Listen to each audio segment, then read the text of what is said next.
Hello, my friends, and welcome to another episode of Nikki's Nuggets, where we talk together. I am your host, and I'm your best friend, Nicholas Efemena Oririmen. So, story time. I have a little story to share, a small gist of what I did way back then when I wanted to get married. I played a little trick on my dad, and I wanted to share that with us today. Be right back. No one has it all. That's right. No one knows it all. Oh, yeah. What you know, what I know, it's a game. It's Nick's Nuggets.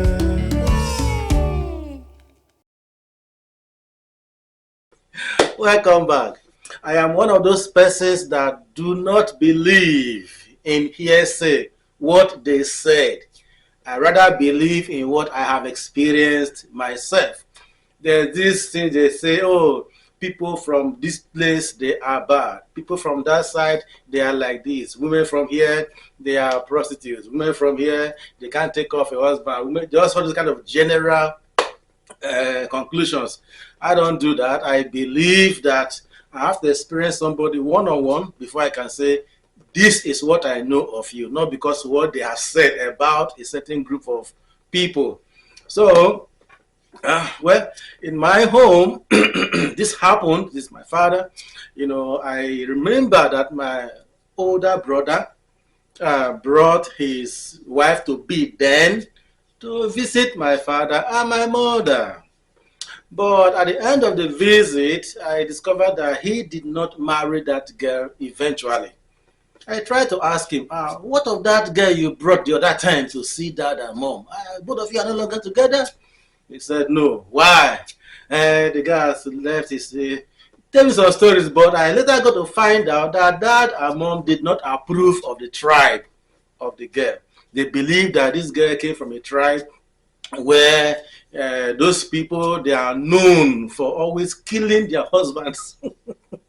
That in that part of the country, if you go there, all the houses, the property you say are owned by women. Those property were owned by their husband, but because these women are very, very ambitious, they will love you, and then later they will kill you, and then inherit your property, and then become the landlord and the owners of those property. So there's this fear that if you marry from there, there's likelihood that that woman will kill you and take your property. That was hearsay. Okay, so I didn't try to ask my brother, was that the reason why you did not marry your first love, or what really happened?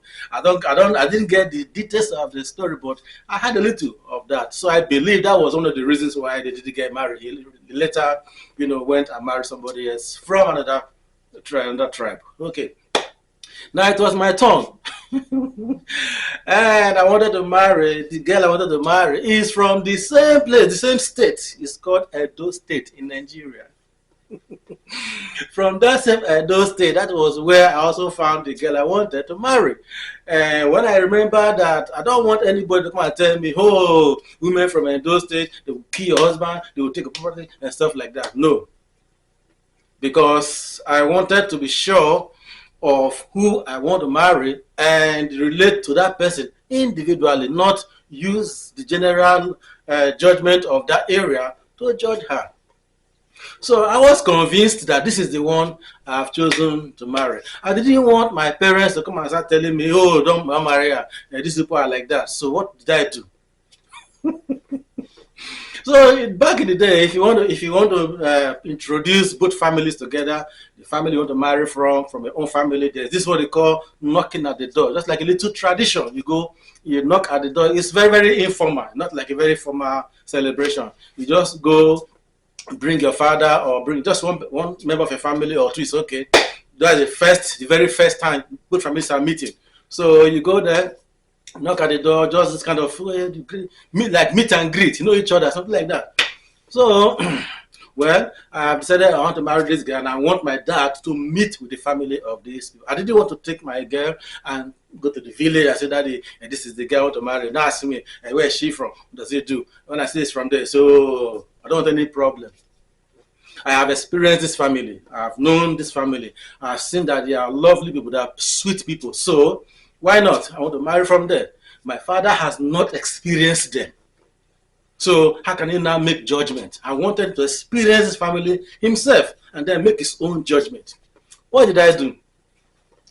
So I went ahead. I told the family I'm coming to so date by so evening on this same time. I am coming with my father to come and visit with you people. So they knew they were expecting me and my dad. But my dad was not. I didn't even consult my dad to say you follow me to so place on so day. No, I made the arrangement, got everything arranged without letting him know. So on the day it was to happen, it was on a Thursday. My dad was a school principal then, so he works in the school. So I had planned to be 5 p.m. Thursday. 10 a.m. on that Thursday, I picked up my phone. I called my dad. I said, "Hello, Dad." He said, "How are you?" I said, "I'm fine." I said, "There is a matter of life and death right now. I need your attention right now." Then I was living in Saple in Delta State. So I said, "What? What's the problem?" I just said, "I cannot talk about it now on the phone." I just, ended the call. When you put that kind of a call to your father, he will be worried, he will be scared. He called me back. "Nicholas," I said, "Sir, what happened?" I said, "Like I told you, I can't talk about it on the phone. I need you today. Be here by 4 p.m. in Saple. I need you." I ended the call. So he was so worried. He was so worried. He called again. I didn't take the call. It said, second time, I didn't take the call. I just left him hanging. Then after like an hour, I sent him a text. "I hope you are coming because it's very important." He said, "I'm coming." I said, "Yes." So he will come. He will come to Saple. So where I was living, my neighbor had a car. I didn't have a car there. So I asked my neighbor, "Please, my dad is coming by 4 p.m. Please, I want you to take me and you and him. We'll go and visit the family of the girl I want to marry from." So he was happy. "Yes, I will take you guys." Yeah. So we got ready. And when my dad was saying he was close by, he was coming on a bike. He was close by. I said, "Yes, guy, let's go." We brought the car. I was in the car with him. So now my dad will come. We'll not start talking. We'll just, start driving. He got to the house and said, "Hey, what's happening?" I said, "Daddy, enter where?" "Enter the car, let's go." "Where are we going to?" "Don't worry, let's go." Because if I tell him then what I was doing, my dad is very strict and very harsh. He will shout, "Are you stupid? Must stop this car. Stop this car right now. You have to deceive me to come." I don't want all those shouts. He followed us. We drove to the place. We got there. We all came down. We entered the house because I don't want to stay outside and talk about it. We went to the house. I said, "Yes, I'm okay. This is my father. This is my friend." They say, "Oh, welcome. Sit down. We asked him that." My dad was so confused. He doesn't know. He doesn't know what was happening. He sat down. They gave him drink. They entertained him. We started talking. And so at the end of the day, the father now said, "My father-in-law, may so rest in peace. He passed years ago." So having the conversation. My wife's mother, very smart, very very, like the life of the party. She was just everywhere. She was so nice, so caring. So my dad was vibing with the family. Later on, I got to know.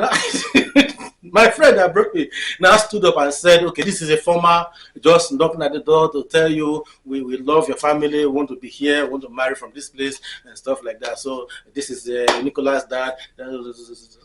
So, he could not shout.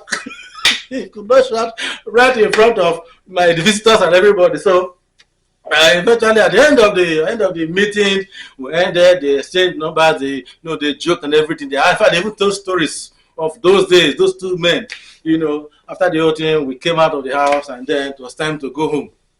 So now I went home, and I asked him one question. I said, "Daddy, how do you see that family?" He said, "Oh, they're very nice people. I love the way they're smiling, they're welcoming, hospitable stuff. I like that." I said, "Yes." So so cool. "Why did you not tell me that this was going to be?" I said, "Don't worry.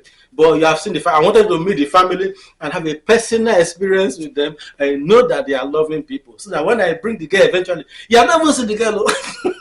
So when I bring the girl eventually to the village, you will start telling me, "Oh, these people are this, they are this, are that." You have seen for yourself and you have confirmed that you like them. So first of all, you already like the family on your own before we bring the girl to show you. So, that was why I played him And then because of the rapport you already built, that that good meeting we had, from there it became just easy. When I brought my wife to him, oh, they all received everything, and today it worked. It worked, you know. But if I had gone to just go visit him and like that my friend did, he will start giving you problems, telling you why you must not marry from that tribe, why these people are like that, why they are like that. They will make judgments for you and start to interfere with your decision as an adult to get married. So that is my story of how did I enjoy the story. Did I do it well? Did I was I clever enough? I thought I was very clever in that story. So because right now there are a lot of relationship that that they've just end because of parents who don't approve of certain tribe, certain religion, certain whatever. For whatever they say, don't marry from that place because of this and this and that. Which for me is one thing we'll be talking about in our episodes ahead, to try to know what are those things that you should actually look out for. Is tribe? Is tribe supposed to be a problem? I mean, religion should be a problem? So different things like that that we should consider before beginning to think of marriage. Because right now, the extent to which people are divorcing, the extent to which marriages are breaking down, we need to look at some important things. All right, so that's my story. Tell me how you feel about about my story. And then we'll be here next week to talk more on this. Thank you so much. I appreciate you all. Continue to support me. I love you all. Have a good week ahead of you.